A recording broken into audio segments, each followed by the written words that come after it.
Radio Pays, en partenariat avec Aldis, vous propose le Zoom. Aldis, l'énergie aux couleurs de la Guyane.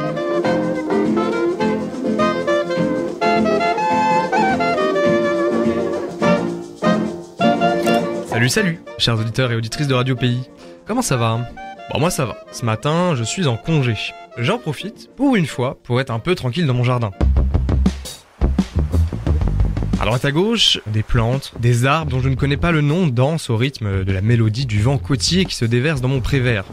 Je crois vous l'avoir déjà dit, mais j'ai pas spécialement la main verte.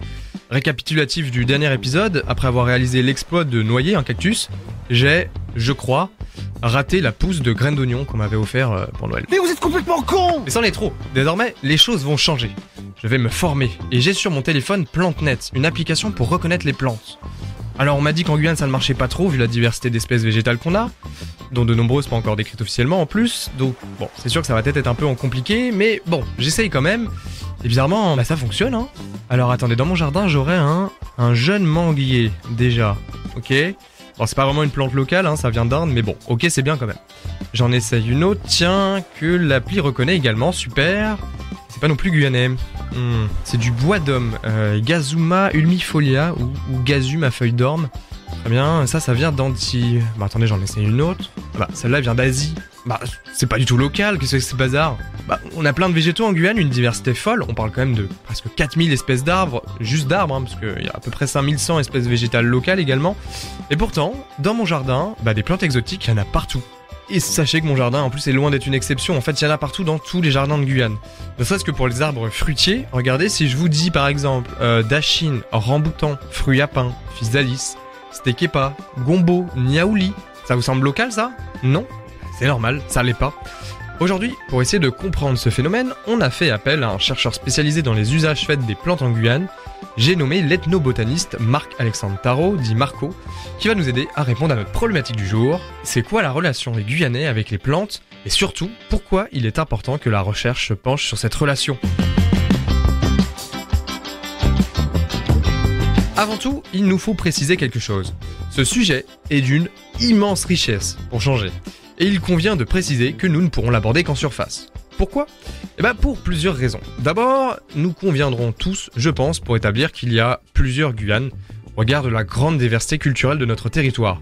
Chinangue, Wayana, créole, métro-brésilien, ndjouka, haïtien, autant de cultures que de perceptions différentes de la nature, qui passent notamment par des appellations, des noms différents. C'est d'ailleurs là un des premiers travaux de Marco, mettre des noms de taxinomie, des noms scientifiques derrière des appellations vernaculaires qui sont parfois très variées. En fait, les noms scientifiques, ils mettent tout le monde d'accord. Un même nom vernaculaire peut recouper plusieurs espèces. Une même espèce peut avoir plusieurs noms vernaculaires. Et donc, quand on sait de quel taxon linéen il s'agit, là, on peut pas se tromper. Et même pour faire des recherches, quand on publie des articles, ça, ce sera compris par tout le monde dans la communauté. Si je parle de pompon soldat, c'est une plante qui pousse notamment en Guyane dans un de mes articles. Si je suis lu par un confrère japonais ou d'ailleurs, il saura sans doute pas ce qu'est le pompon soldat en Guyane. Par contre, si je lui parle de Leonotis nepetifolia ou Leonotis SPP, là, ça va lui parler. Des noms différents pour des plantes similaires. Nickel. Déjà que j'arrivais pas à m'y retrouver. Bon, c'est presque inutile de le préciser, mais on va en plus avoir une diversité d'usages qui vont apparaître, une diversité absolument folle également sur les plantes guyanaises. Mais comme je le montrais avec l'exemple de mon jardin, pas seulement des plantes guyanaises. Oui, parce que les plantes exotiques, donc exotiques qui viennent de l'extérieur, elles sont très présentes dans l'écosystème guyanais, avec environ 2000 espèces importées. Mais elles sont très présentes également dans les usages que peuvent en faire les Guyanais. Selon les travaux de Marco, au sein des 10 plantes médicinales les plus utilisées sur le littoral, 8 ont été introduites depuis plus ou moins longtemps. 8 sur 10, vous vous rendez compte, c'est énorme. Et ça nous prouve que le territoire en fait a intégré complètement les mœurs thérapeutiques de ces populations pour aboutir à un paysage végétal transformé avec des mœurs médicinales à la croisée des hommes et des cultures. Et c'est là que le travail de Marco prend justement tout son sens. Étudier avec les populations les usages qui font des plantes pour essayer d'y voir plus clair dans ces utilisations qui sont en plus, pour pas arranger les choses, en permanente évolution. C'est le territoire rêvé pour un ethnobotaniste. Cette diversité culturelle qui rencontre cette biodiversité végétale, c'est extraordinaire. Ce sont vraiment des choses qui évoluent dans le temps et en particulier dans un contexte interculturel fort avec des apports migratoires, avec des franges transfrontalières. Donc l'idée c'était de montrer vraiment qu'en Guyane, on a des pharmacopées très dynamiques, très mouvantes, avec de nouvelles espèces et de nouveaux usages associés qui viennent les enrichir constamment. Revenons, si vous le voulez bien, sur la notion de pharmacopée et le travail des chercheurs. La pharmacopée, pour la faire simple, c'est un inventaire des plantes et de leurs usages par les hommes. L'ethnobotanique, c'est un champ disciplinaire qui s'intéresse à la façon dont les humains vont utiliser les plantes et aussi la façon dont ce milieu végétal va influencer nos sociétés et nos cultures. On s'intéresse donc aux plantes médicinales, donc par exemple, mais également aux plantes à usage alimentaire, ornementaux, artisanaux et même magiques, en lien par exemple avec les pratiques vaudou ou toute autre forme de pratiques religieuses. Et dans le cadre de ces travaux, donc, Marco, notre intervenant du jour, lui s'intéresse davantage à tous les aspects d'utilisation qui sont liés à la médecine. Que représentent les plantes? Au sein de plein de populations, plein de sociétés, les plantes sont habitées par des esprits, par exemple, pourquoi telle plante est inféodée à tel esprit, quelle est sa fonction, etc. Ça, c'est des questions aussi qu'on peut se poser en ethnobotanique.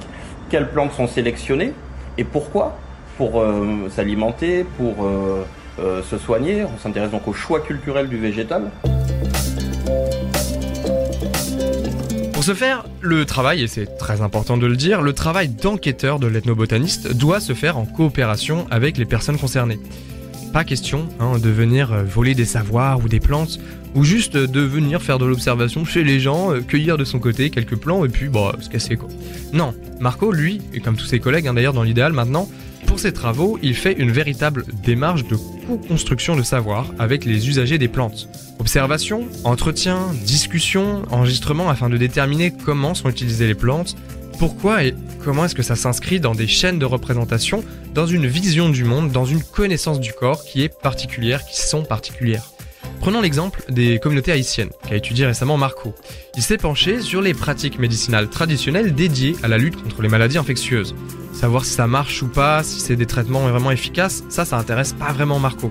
Lui, ce qu'il veut, c'est comprendre quelle place ces traitements ils occupent dans la culture et les pratiques des populations concernées. Pourquoi? Dans quel objectif? Au-delà de la nécessité de décrire des pratiques culturelles dans une démarche de mémorisation des savoirs, ces données elles peuvent servir à améliorer la prise en charge médicale de ces populations. Mon but, c'est d'écrire, de montrer ce que font les gens, comment ils utilisent les plantes, pourquoi ils le font, comment est-ce que ça s'inscrit dans des schèmes de représentation, dans une vision du monde, dans une connaissance du corps qui sont particulières. Et oui, parce que une grande partie du travail de Marco, c'est de renvoyer l'ascenseur, de sensibiliser pour éviter par exemple des ruptures de soins par exemple. Le but, c'est de faire passer un message. Les soins traditionnels doivent être respectés, ils sont liés à la vision du monde et du corps des patients, mais les soins médicaux un peu plus traditionnels doivent aussi être considérés comme très importants. En fait, les deux médecines, les deux visions du monde peuvent être complémentaires. Je me suis intéressé là aux représentations ethnomédicinales de la population haïtienne au sujet des maladies sexuellement transmissibles. Quand on s'intéresse aux plantes médicinales, on s'intéresse aux ethnomédecines, donc à la façon dont les gens se soignent. Et ce travail, il permet, j'espère, aux corps soignants de mieux comprendre comment est-ce que leurs patients perçoivent les maladies, pour améliorer aussi la prise en charge, améliorer l'alliance thérapeutique, améliorer les campagnes de prévention.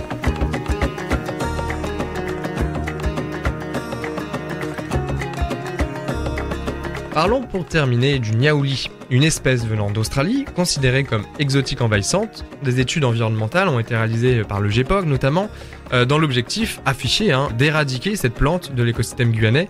Le GEPOG, en collaboration avec l'unité mixte de recherche du LEISA, ils se sont également rendus compte que, problème. Les populations, notamment bushinengués qui habitent l'ouest guyanais, considèrent cette plante quasiment, et c'est les mots qui ont été utilisés, comme une bénédiction. Parce qu'elle est considérée comme médicinale, et donc le fait qu'elle soit médicinale et de plus en plus commune parce qu'invasive, ça a été considéré comme quelque chose de plutôt positif, comme une plante envoyée par Dieu qui en plus est abondante. L'accueil culturel qui a été fait à cette plante par les bushinengués s'oppose un petit peu à cette notion d'invasivité qui elle est même très négative. Et dans ce genre de situation, le dialogue, la sensibilisation, le partage des points de vue, ils sont extrêmement importants. Voilà pour moi, en tout cas chers auditeurs et auditrices de Radio Pays. La semaine prochaine, on va continuer ma remise à niveau en botanique guyanaise. On va s'attaquer à un monument de la recherche guyanaise. J'ai nommé l'herbier de Guyane de l'IRD. J'espère vous avoir donné envie d'en apprendre plus. À la semaine prochaine.